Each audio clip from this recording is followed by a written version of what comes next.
So it's another nice day out here. Oh, welcome back to the channel, by the way. It's another nice day out here, and I was just stepping outside and getting a nice fresh air as I wake up. And I started looking down, and the weeds are starting to get a little bit overgrown. Come over here and we can check this out real fast.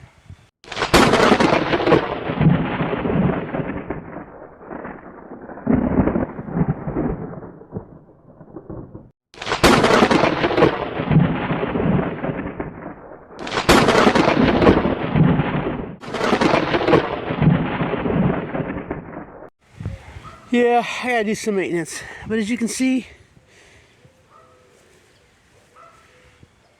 got some good stuff growing up in there, but not quite as good as what I saw over here.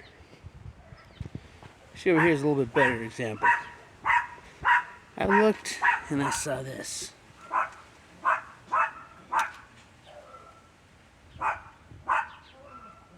That little yellow flower is a fantastic thing to see in your yard.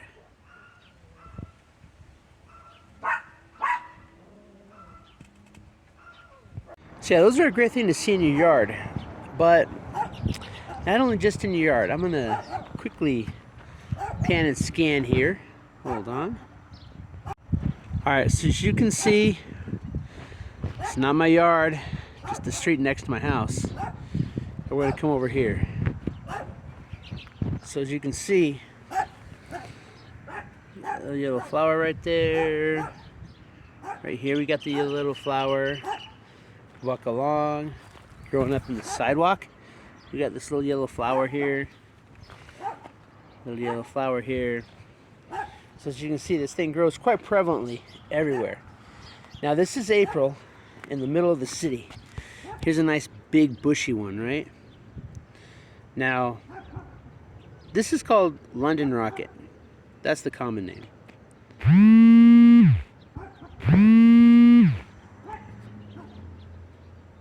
Now, these flowers are edible. The leaves are edible. Stems. This whole plant is edible. And it's pretty nutritious for you. It does fall in the mustard family. Now, so here we go, right? I like this nice high one because it's less likely that this has been peed on. Here we go. Now, it has a quick bite to it. The closest thing that you can think of is that it's kind of like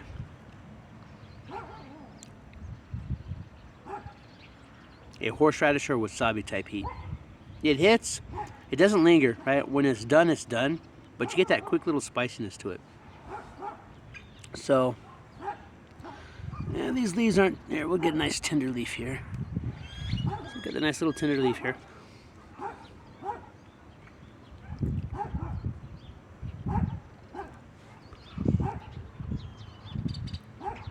The leaf's not spicy, it has a little bit of a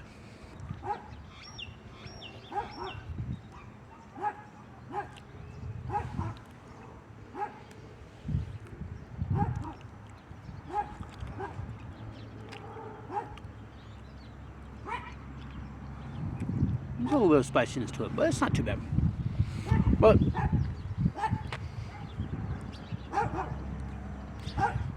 the main point is that this London Rocket, part of the mustard family, has a lot of nutrients in it. It's wild. It grows everywhere. As you can see, it's April here in the city, and it's all over the sidewalks. So something to think about, when you are dealing with wild foraging, is that you've got to. You need to know what's in your area that you can eat and what's safe to eat. I know we already talked about the dandelion, and now we're talking about London Rocket, which is just two plants in our area.